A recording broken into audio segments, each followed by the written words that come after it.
ating po mga kaibigan mula sa United Architects of the Philippines. Kasama po natin Architect Adalberto Moistuya, their District Director.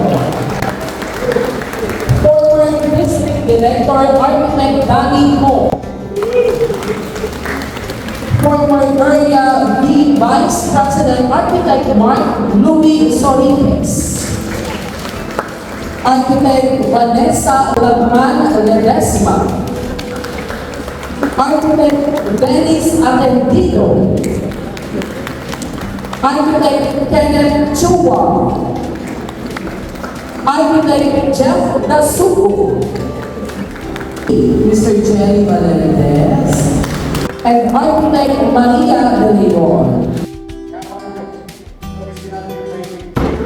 To United Architects of the Philippines, mainit pa. Parang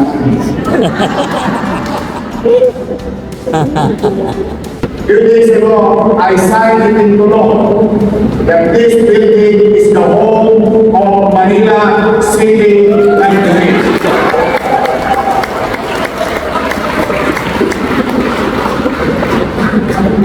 Hindi na kayo squatter.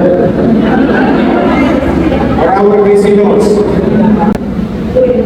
at darating pa mga bagong library, bagong gamit. At ang library ngayon, hindi na lang pang bata. Shout out pati sa mga lolo ay lang.